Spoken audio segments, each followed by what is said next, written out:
Hello हमारे प्यारे भाई बहनों, आशा करते हैं आप सब ठीक होंगे और मन लगा के पढ़ाई कर रहे होंगे। जैसा कि आप सबको पता है कि सीटेट का एग्ज़ाम एकदम नज़दीक आ गया है, समय नहीं बचा हुआ है। तो समय को न गंवाते हुए हम लोग CDP के क्वेश्चन को करते हैं। तो ये हमारा CDP का क्वेश्चन एग्ज़ाम डेट है 23/1/2023 का। तो चलिए स्टार्ट करते हैं। इसमें हमारा कथन है, ज़्यादातर बच्चों के दूध के दांत 6 वर्ष की उम्र में टूट जाते हैं, परंतु किसी 5 या 7 वर्ष के बच्चे के दांत टूटने को असामान्य नहीं देखा जाता। तर्क आर, हालांकि वृद्धि व शारीरिक विकास का क्रम सार्वभौमिक है, इसमें व्यक्तिगत विभिन्नताओं के अनुसार काफ़ी परास होता है। तो हमारा इसका ए सही है। ए और आर दोनों सही है। आर सही व्याख्या करता है ए की। इसकी व्याख्या हम लोग करते हैं। ज़्यादातर बच्चों के दूध के दांत 6 वर्ष की उम्र में टूट जाते हैं, परंतु किसी 5 या 7 वर्ष के बच्चे के दांत टूटने को असामान्य नहीं देखा जाता, क्योंकि वृद्धि व शारीरिक विकास का क्रम सार्वभौमिक है, इसमें व्यक्तिगत विभिन्नताओं के अनुसार काफ़ी परास होता है। अतः विकास के क्रम में निकट वर्षों की देरी या शीघ्रता को असामान्य नहीं माना जाता। इस प्रकार ए और आर दोनों सही है तथा आर सही व्याख्या करता है ए की। नेक्स्ट क्वेश्चन, किस सिद्धांत में प्रतिपादित किया गया कि विकास की दिशा समान होने पर भी प्रत्येक बच्चे का विकास अपनी गति से होता है? तो हमारा ऑप्शन होगा इसमें सही डी, व्यक्तिगत विकास का सिद्धांत। तो इसकी हम लोग व्याख्या करते हैं। व्यक्तिगत विकास के सिद्धांत में यह प्रतिपादित किया गया है कि विकास की दिशा समान होने पर भी प्रत्येक बच्चे का विकास अपनी गति से होता है। इस सिद्धांत के अनुसार प्रत्येक बालक और बालिका के विकास का अपना स्वयं का स्वरूप होता है और इस स्वरूप में व्यक्तिगत भिन्नताएं पाई जाती हैं। अतः किसी का शारीरिक, मानसिक, सामूहिक विकास अतिशीघ्र हो जाता है, कुछ व्यक्तियों के विकास में देरी होती है। तो आशा करते हैं ये भी आपको समझ में आया होगा। चलते हैं नेक्स्ट क्वेश्चन पे। तो निम्न में से कौन सी संस्था समाजीकरण की द्वितीयक संस्था नहीं है? तो इसमें हमारे नहीं पूछा है, तो हमारा ऑप्शन सही होगा परिवार। तो द्वितीय समाजीकरण शिशु के बचपन की चरण से गुजरने के बाद और वयस्क होने की ओर बढ़ने के बीच का समय है। क्या है? द्वितीय समाजीकरण शिशु के बचपन के चरण से गुजरने के बाद और वयस्क होने की ओर बढ़ने के बीच का समय है। द्वितीय समाजीकरण स्कूली शिक्षा और सहकर्मी समूहों जैसे साधनों के माध्यम से शुरू होती है। इस चरण के दौरान परिवार से अधिक स्कूल और दोस्तों के समूह जैसे तत्व बच्चे के समाजीकरण में भूमिका निभाते हैं। अतः मीडिया, स्कूल, समकक्षी समूह आदि समाजीकरण की द्वितीय संस्था के अंतर्गत आते हैं, जबकि परिवार समाजीकरण की द्वितीय संस्था के अंतर्गत नहीं आता है। तो आशा करते हैं ये भी आपको समझ में आ गया होगा क्वेश्चन। चलते हैं नेक्स्ट क्वेश्चन पे। किस चरण में बच्चे न केवल वस्तुओं के संदर्भ में तर्क कर पाते हैं, बल्कि प्रतिज्ञात्मक चिंतन करने में भी सक्षम होते हैं? प्रतिज्ञात्मक मतलब होता है काल्पनिक। तो इस हमारा ऑप्शन होगा डी यहाँ पर सही, अमूर्त सक्रियात्मक अवस्था। तो इसकी व्याख्या करते हैं। अमूर्त सक्रियात्मक अवस्था में बच्चे न केवल वस्तुओं के संदर्भ में तर्क कर पाते हैं, बल्कि प्रतिज्ञात्मक चिंतन करने में भी सक्षम होते हैं। यह पियाजे द्वारा दिए गए संज्ञानात्मक विकास की चौथी अवस्था है। 11 से 15 वर्ष की आयु तक रहती है। इस अवस्था में बच्चे की मानसिक क्षमता अधिकतम स्तर तक विकसित होती है तथा बच्चों में संज्ञान और समस्या को सुलझाने का कौशल विकसित हो जाता है। बच्चे अमूर्त और वैज्ञानिक सोच के माध्यम से दुनिया को समझते हैं तथा काल्पनिक और निगमनात्मक तर्क करने में सक्षम होते हैं। तो चलते हैं नेक्स्ट क्वेश्चन पे।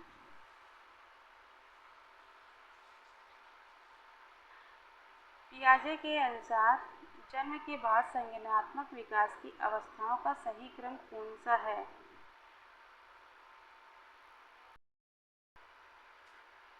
क्वेश्चन फिर से पढ़ लेते हैं, रिपीट कर लेते हैं। पियाजे के अनुसार जन्म के बाद संज्ञानात्मक विकास की अवस्थाओं का सही क्रम कौन सा है?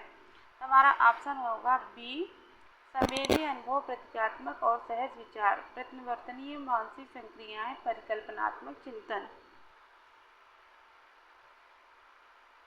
इसकी व्याख्या करते हैं। पियाजे के अनुसार जन्म के बाद संज्ञानात्मक विकास की अवस्थाओं का सही क्रम निम्न है: संवेदी अनुभव, प्रतीकात्मक और सहज विचार, परिवर्तनीय मानसिक संक्रियाएं, परिकल्पनात्मक चिंतन।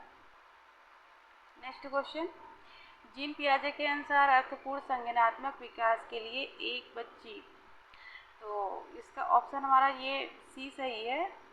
एक बच्ची को सक्रिय अन्वेषण के मौके मुहैया कराने चाहिए। जीन पियाजे के अनुसार अर्थपूर्ण संज्ञानात्मक विकास के लिए एक बच्ची को सक्रिय अन्वेषण के मौके मुहैया कराने चाहिए। तो इसका हमारा इसकी व्याख्या है, जीन पियाजे के अनुसार अर्थपूर्ण संज्ञानात्मक विकास के लिए एक बच्चे को सक्रिय अन्वेषण के मौके मुहैया कराने चाहिए, जिससे कि जब वो अवधारणाओं की खोज में सहभागिता दिखाएं तब उनकी मानसिक क्षमता का विकास हो और वो तर्कपूर्ण अधिगम कर सके तथा किसी भी अवधारणा के प्रति अपनी अर्थपूर्ण समझ विकसित कर सकें। आशा करते हैं ये भी क्वेश्चन आपको समझ में आया होगा। चलते हैं हम नेक्स्ट क्वेश्चन पे। तो नैतिक विकास के कोहल वर्ग के किस स्तर के अनुसार नियमों का पालन या अवज्ञा उनके अच्छे या बुरे परिणामों से निर्धारित होती है? तो हमारा ऑप्शन है बी, पूर्व पारंपरिक स्तर। तो यह इसकी व्याख्या करते हैं। कोहल वर्ग के नैतिक विकास के पूर्व पारंपरिक स्तर के अनुसार नियमों का पालन या अवज्ञा करके या अच्छे बुरे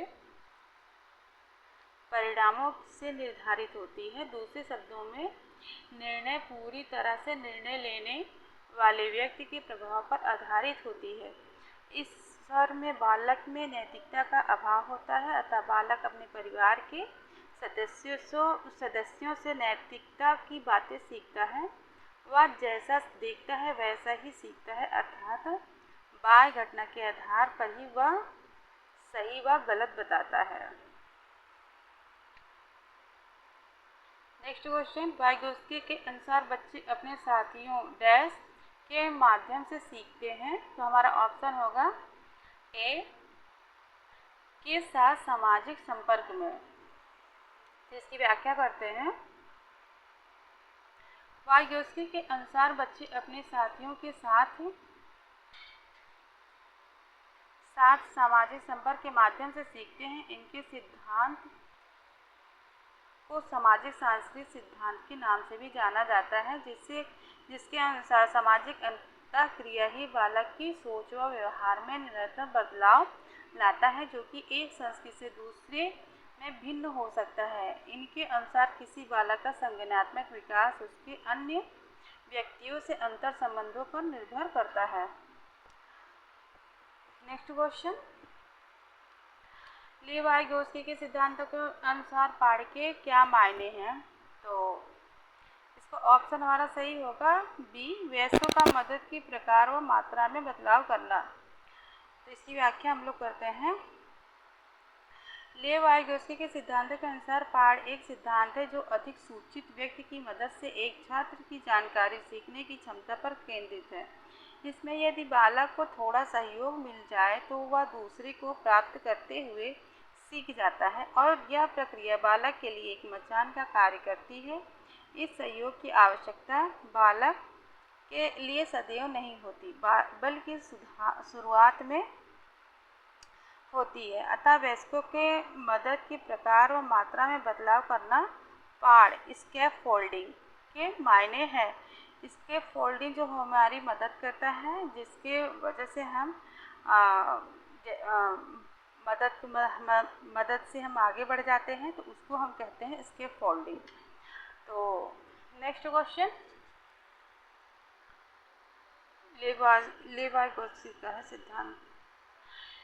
नेक्स्ट क्वेश्चन, एक प्रगतिशील कक्षा में ऑप्शन होगा हमारा बी, बच्चों के सम्मान किया जाता है और शिक्षकों का हर बच्चे की क्षमता में विश्वास होता है। तो हमारा एक प्रगतिशील कक्षा प्रगतिशील शिक्षा का वह भाग है जो हर बच्चे की क्षमता में विश्वास करती है तथा सामग्री और अनुभवों से जोड़कर शिक्षार्थियों के कौशल और समझ को बढ़ाने पर जोर देती है। इसमें प्रत्येक बच्चे का सम्मान किया जाता है तथा बच्चों को उनके ज्ञान और प्रतिभा को प्रभावी ढंग से उपयोग करने के लिए आत्मनिर्भर और उत्पादक बनाने के लिए करके सीखने को बढ़ावा दिया जाता है।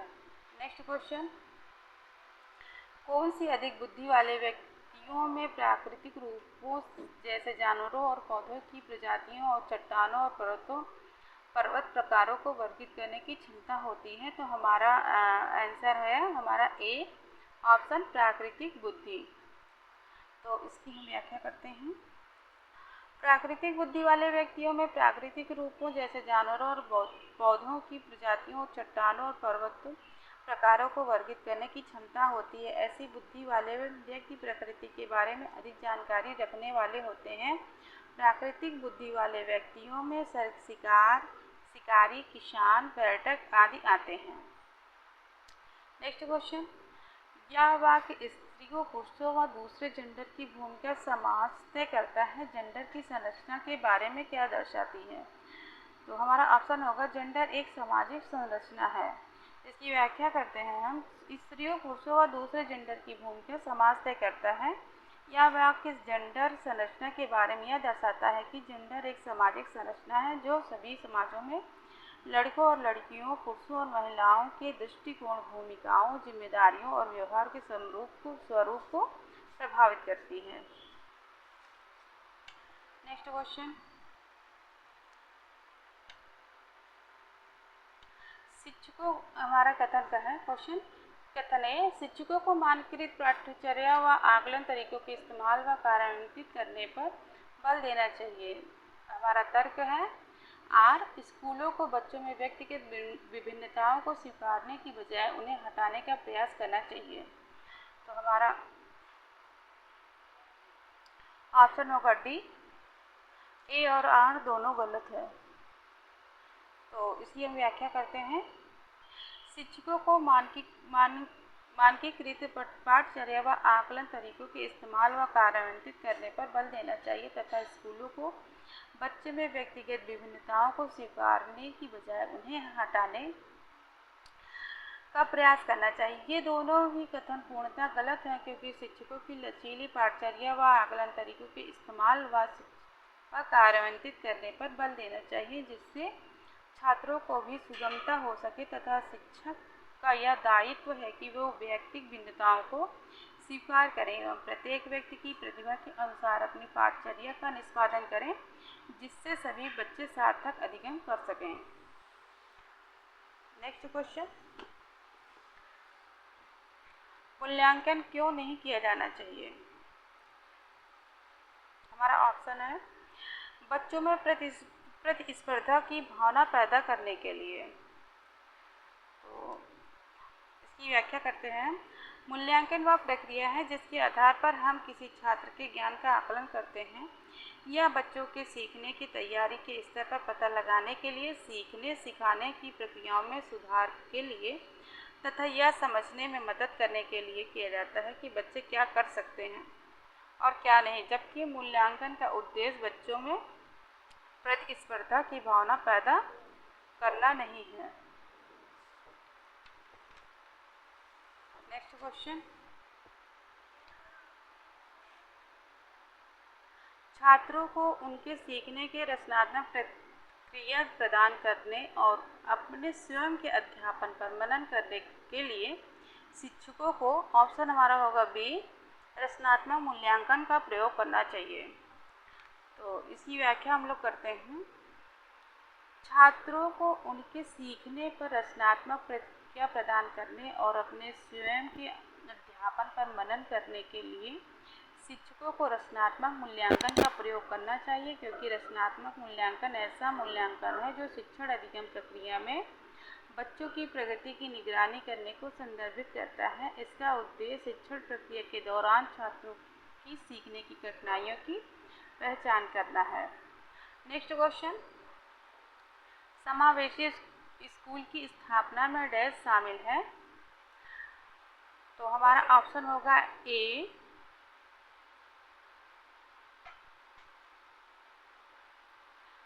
बहिष्करण पर सवाल उठाना। तो इसकी व्याख्या करते हैं। समावेशी स्कूल की स्थापना बहिष्करण पर सवाल उठाना शामिल है। समावेशी शिक्षा साहित्य में बहिष्करण का उपयोग उस प्रक्रिया का वर्णन करने के लिए किया जाता है जो तब होती है जब एक छात्र को स्कूल में भागीदारी तक पहुंच से वंचित कर दिया जाता है। इसमें पाठचर्या तक पहुंच, मैत्री समूहों तक पहुंच, शिक्षक के समय तक पहुंच आदि जैसी चीजें शामिल हैं। नेक्स्ट क्वेश्चन, वंचित और वंचित पृष्ठभूमि के बच्चों को कक्षा की चर्चाओं में शामिल करना महत्वपूर्ण है क्योंकि हमारा ऑप्शन होगा सही बी, प्रत्येक बच्चे को शिक्षा का अधिकार है और शिक्षा को सभी बच्चों को शामिल करना चाहिए, चाहे उनका सामाजिक, आर्थिक, सांस्कृतिक और धार्मिक संदर्भ कुछ भी हो। तो हम इसकी व्याख्या करेंगे।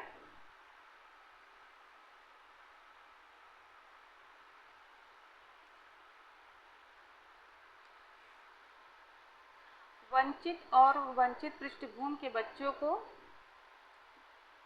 कक्षा की चर्चाओं में शामिल करना महत्वपूर्ण है क्योंकि प्रत्येक बच्चे के शिक्षा का अधिकार है और शिक्षक को सभी बच्चों को शामिल करना चाहिए, चाहे उनका सामाजिक, आर्थिक, सांस्कृतिक और धार्मिक संदर्भ कुछ भी हो। नेक्स्ट क्वेश्चन, एक बच्चे को कई शब्दों को आपस में अंतर करने में कठिनाई आती है। नमन और मनन, कलम और कतल, यह किसका विशिष्ट अभिलक्षण है? तो ये ऑप्शन हमारा डी सही होगा, डिस्लेक्सिया पठन वैकल्य है। और ये डिस्ग्राफिया लेखन वैकल्य होता है, डिस्कैल्कुलिया गुणज वैकल्य है और डिसअफेसिया होता है भाषा वैकल्य। डिस्ग्राफिया में लिखने से है, डिस्कैल्कुलिया जो है गणना करने से है यानी गणित का है, डिसअफेसिया हम बोलने में होता है, थोड़ा सा रुक रुक के बोलने में होता है, और डिसलेक्सिया होता है पठन वैकल्य में, यानी कि हम पढ़ने में दिक्कत करते हैं, जैसे डी को बी समझते हैं और इसी वजह से हमें लिखने में भी दिक्कत आती है। तो चलिए इसकी हम व्याख्या कर लेते हैं। एक बच्चे को कई शब्दों को आपस में अंतर करने में कठिनाई आती है। नमन और मनन, कलम और कतल, यह वैकल्प का विशिष्ट अभिलक्षण है। डिस्लेक्सिया एक अधिक विकलांगता है जिसका प्रकटीकरण मुख्य रूप से वाणी या लिखित भाषा के दृश्य अंकन की कठिनाइयों के रूप में होता है। यह समस्या विशेष तौर पर मनुष्य निर्मित लेखन प्रणालियों को पढ़ने में होती है। नेक्स्ट क्वेश्चन, निम्न में से कौन से शिक्षा शास्त्रीय प्रावधान एक विद्यार्थी जिसे कम सुनाई देता है की जरूरतों के अनुसार उपयुक्त समायोजन है? तो हमारा इसमें होगा ऑप्शन ए,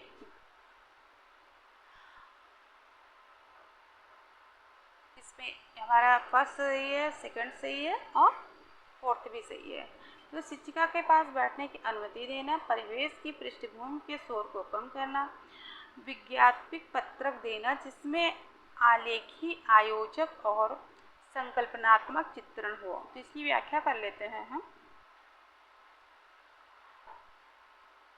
एक विद्यार्थी जिसे कम सुनाई देता है उसके लिए विद्यार्थियों को शिक्षिका के पास बैठने की अनुमति देना चाहिए जिससे कि वह शिक्षक द्वारा बताए गए निर्देशों को स्पष्ट रूप से सुन सकें।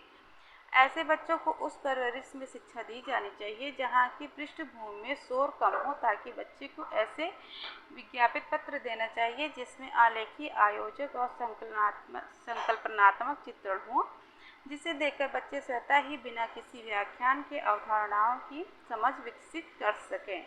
तो फर्स्ट सेकंड वो हमने आपको बता दिया सही है। चलते हैं नेक्स्ट क्वेश्चन पे। एक शिक्षिका अपने विद्यार्थियों में रचनात्मकता को किसके द्वारा बढ़ावा दे सकती है? तो हमारा ऑप्शन है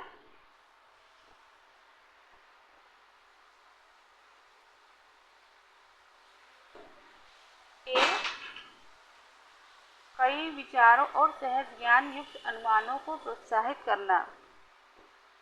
तो इसकी व्याख्या, एक शिक्षिका अपने विद्यार्थियों में रचनात्मक को कई विचारों और सहज ज्ञान युक्त अनुमानों को प्रोत्साहित करके बढ़ावा दे सकती है, क्योंकि इस युक्ति द्वारा बच्चों में सृजनात्मकता का गुण विकसित हो जाता है और वो तार्किक दृष्टिकोण विकसित करके अपने विचारों में नवीनता लाने में सक्षम हो जाते हैं। नेक्स्ट क्वेश्चन,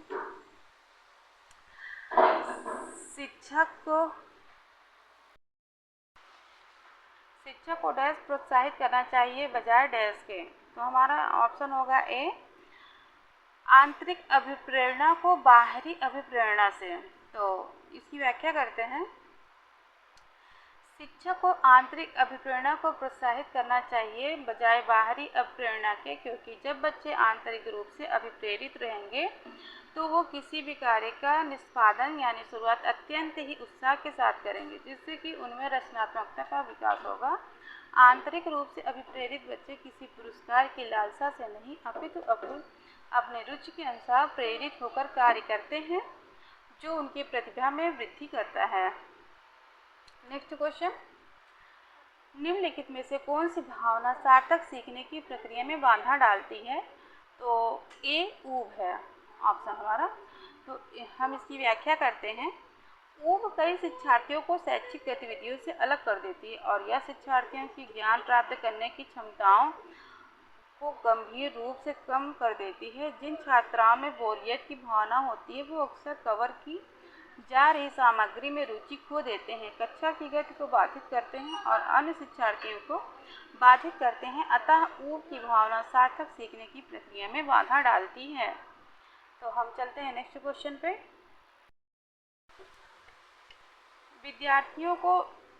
विद्यार्थी जो अधिगम असहायता को दर्शाते हैं, हमारा ऑप्शन होगा ए, मानते हैं कि क्षमता स्थिर व स्थायी है। इसकी व्याख्या करते हैं, विद्यार्थी जो अधिगम असहायता को दर्शाते हैं वो मानते हैं कि क्षमता स्थिर व स्थायी है। अतः ऐसे विद्यार्थी में आत्मविश्वास कम होने की भावना व विचार उत्पन्न हो जाते हैं और वो अपना सर्वोत्तम प्रयास करना बंद कर देते हैं, क्योंकि उनमें एक धारणा व्याप्त हो जाती है कि वो कितना भी प्रयास करें वो अभी भी असफल होने जा रहे हैं, इसलिए यह प्रयास करने में के लायक नहीं है। वो यह मान लेते हैं कि उनमें असफल होने की स्थिर व स्थायी क्षमता व्याप्त है, जो कि परिवर्तित नहीं हो सकती। नेक्स्ट क्वेश्चन, बच्चा क्या सीखता है, वह कितनी अच्छी तरह सीखता है और विभिन्न परिस्थितियों में उस सीखने को कैसे लागू कर पाता है, इस पर निर्भर करता है। तो ऑप्शन हमारा होगा ए, वस्तुओं और लोगों के अवलोकन और अंतःक्रिया के अवसर पर। इसकी व्याख्या करते हैं, बच्चा क्या सीखता है, वह कितनी अच्छे तरीके से सीखता है और विभिन्न परिस्थितियों में उसे सीखने को कैसे लागू कर पाता है, यह वस्तुओं और लोगों के अवलोकन और अंतःक्रिया के अवसर पर निर्भर करता है। तो हमारा 25 नेक्स्ट क्वेश्चन, अपनी सोच के बारे में सोच पाना डैश कहलाता है और एक डैश कौशल है। तो हमारा इसका ऑप्शन है, अपनी सोच के बारे में सोच पाना अधिसंज्ञान यानी कि और सोच पाना अधिसंज्ञान कहलाता है और एक उच्च स्तरीय कौशल है अपनी सोच के। इसकी व्याख्या हम लोग करते हैं, अपनी सोच के बारे में सोच पाना अधिसंज्ञान कहलाता है, जो कि एक उच्च स्तरीय कौशल है। जब हम अपने स्वयं के असंज्ञानात्मक कार्यों पर नियंत्रण रखते हैं तो इन्हें अधिसंज्ञान कहा जाता है। अधिसंज्ञान छात्रों के विचारों को अपसारी बनाता है और उन्हें अपने स्वयं की कार्यात्मकताओं पर नियंत्रण देता है। यह अधिगम के नए लक्ष्य निर्धारित करने, लक्ष्यों को प्राप्त करने की सफलता का अनुमान लगाने और लक्ष्यों को पूरा करने के लिए वैकल्पिक रणनीतियों का चयन करने की छात्र की क्षमता से संबंधित है। तो नेक्स्ट क्वेश्चन, एक शिक्षिका रचनावादी कक्षा में सीखने को कैसे सुशासित कर सकती है? हमारा ऑप्शन होगा सी सही है, सीखने सिखाने की प्रक्रिया को दिलचस्प व संवादात्मक बनाकर। तो इसकी व्याख्या करते हैं हम। एक शिक्षिका रचनावाद कक्षा में सीखने सिखाने की प्रक्रिया को दिलचस्प व संवादात्मक बनाकर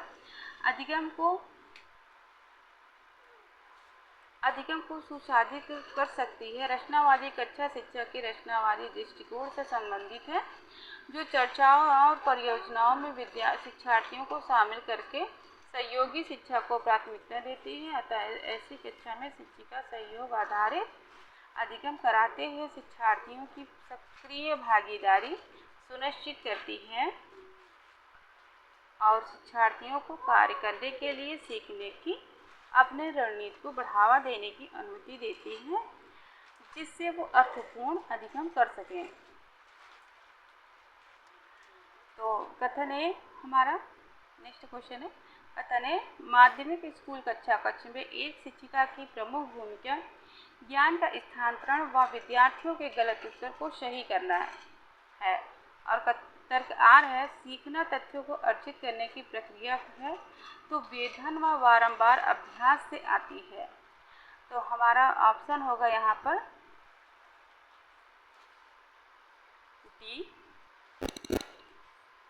ए और आर दोनों गलत हैं। माध्यमिक स्कूली कक्ष में एक शिक्षिका की प्रमुख भूमिका ज्ञान का स्थानांतरण व विद्यार्थियों के गलत उत्तरों को सही करना है, क्योंकि सीखना तथ्यों को अर्जित करने की प्रक्रिया है जो वेधन व बारंबार अभ्यास से आती है। ये दोनों ए और आर गलत हैं। तो नेक्स्ट क्वेश्चन, निम्न में से कौन सी रणनीति अर्थपूर्ण अधिगम को सुशासित नहीं करेगी?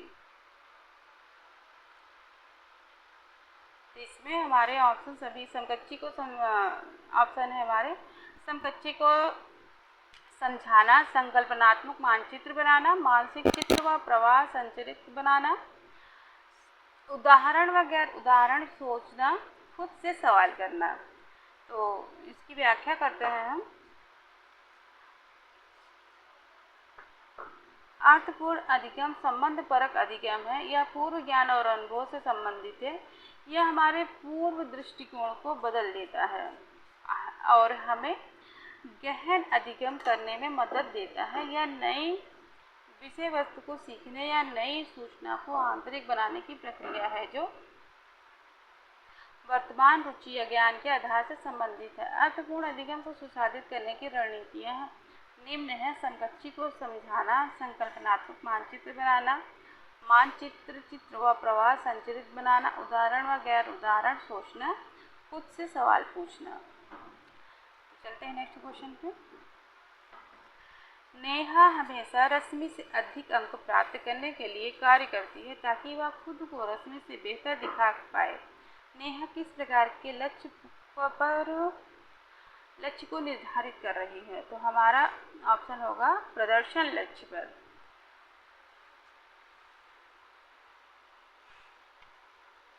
इसकी व्याख्या करते हैं।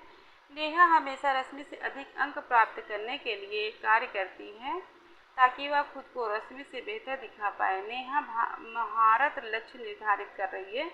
महारत उन्मुख सिद्धांत एक सामाजिक संज्ञानात्मक सिद्धांत है जो लक्ष्यों और लक्ष्य प्रेरणा के बीच संबंध स्थापित करने का प्रयास करती है। यह उन कारणों के रूप में परिभाषित किया जाता है जिनके कारण व्यक्ति उपलब्धि संबंधी गतिविधियों में संलग्न होती है। तो चलते हैं नेक्स्ट क्वेश्चन पे। एक सामाजिक रचनावादी कक्षा में बच्चों का सीखना किससे प्रभावित नहीं होगा? तो इसमें नहीं होगा पूछा है। तो हमारा होगा दोस्तों द्वारा प्राप्त अंकों से। कि दोस्तों हमारे मतलब कि फ्रेंड जितने भी अंक पाए हैं तो उससे हमारा मार्क्स जितने ही बनेगा। तो चलते हैं इसकी व्याख्या करते हैं।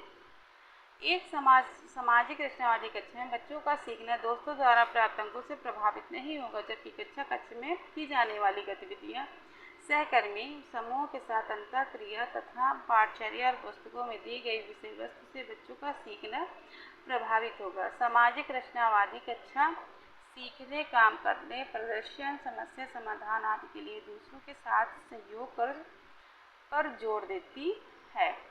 तो ये CDP के हमारे 30 क्वेश्चन हो चुके हैं फ्रेंड्स।